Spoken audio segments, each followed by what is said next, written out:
Get some local reaction to this now. It is our Wednesday panel. It's Labor MP Julian Hill and the Liberal MP Keith Wallahan. We've spoken many times about the war in the Middle East throughout the course of the year. Julian, first to you on this. What's your reaction to this? Looking back now, was Benjamin Netanyahu right to do it now that it seems the war for now is over?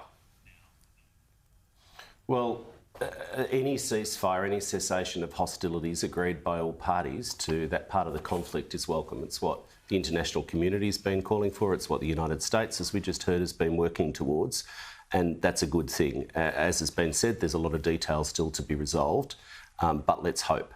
It's going to be an enormous relief for so many Australians worried about family and loved ones and friends in Lebanon, in Israel and the region if this ceasefire holds. I was listening carefully to the words of Joe Biden, the US president there, and he did telegraph that this needs to be a step towards peace, towards ending the cycles of violence, which, as we've discussed before, have been recurring for decades in this long-running conflict. I do hope also that this is a step towards being able to see a ceasefire in Gaza and the occupied Palestinian territories, the return of the hostages, and the start of a peace process that would see the establishment of a Palestinian state secure alongside a secure Israel. That's going to take work, it's going to take compromise, but it is the only realistic and viable option to end these decades-long cycles of violence.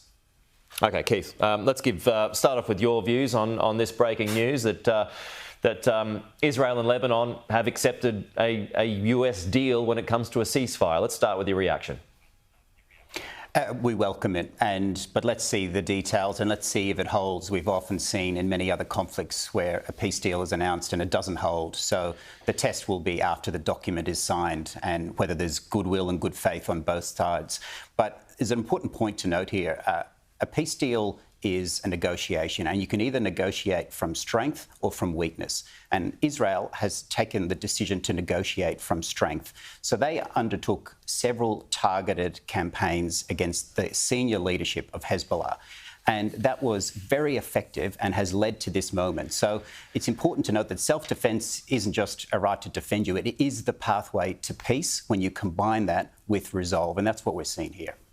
So this is a successful moment for Benjamin Netanyahu, seeing the end of hostilities for now when it comes to Lebanon. Julian, he had been in the headlines this week because of the ICC and this arrest warrant that's out for him. Do you believe that if he were to ever come out here, as Penny Wong sort of asserted this week, that Australia would follow through on that? Do you agree with that? Well, I believe it's a successful moment above all else for the tens of thousands of civilians whose lives are at risk if this conflict continued. Innocent civilians in Israel, in Lebanon, in the occupied Palestinian territories, and if things got further out of control across the region. Nothing's going to bring back those civilians who've lost their lives, innocent civilians in this conflict. Look, with respect to the question you pose, Australia has long accepted the jurisdiction and the important work of the International Criminal Court.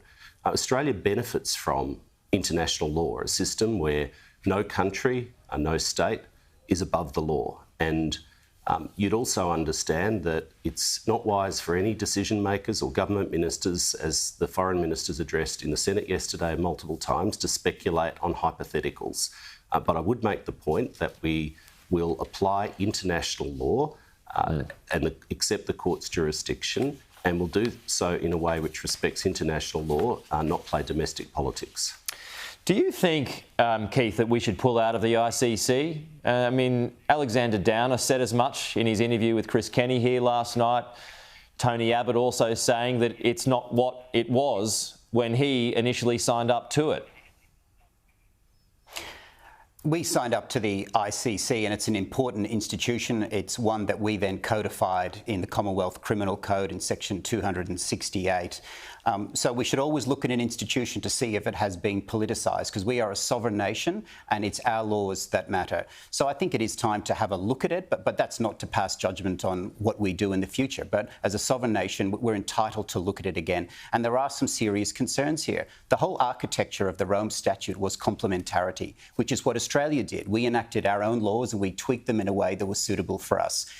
That's not what has happened with the decision on Israel. There has been a unilateral decision on a state that hasn't signed up to it and that is defending itself in the most serious attack it's had in decades.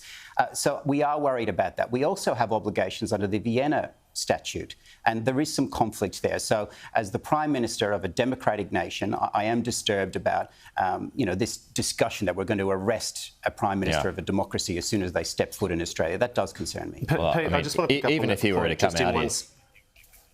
Pete, just one sentence, and I accept that Keith's put a rational view. It doesn't accord with Alexander Downer, but there you go.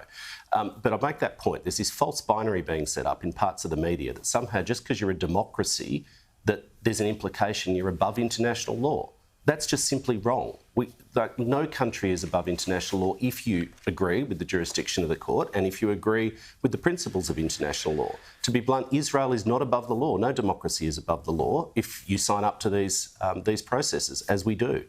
We will have to leave it there. Julian, Keith, good to talk to you. We were going to talk about other issues today, but that just got completely upended right at the last moment with that development out of Washington. So I appreciate you both. We will talk to you again soon.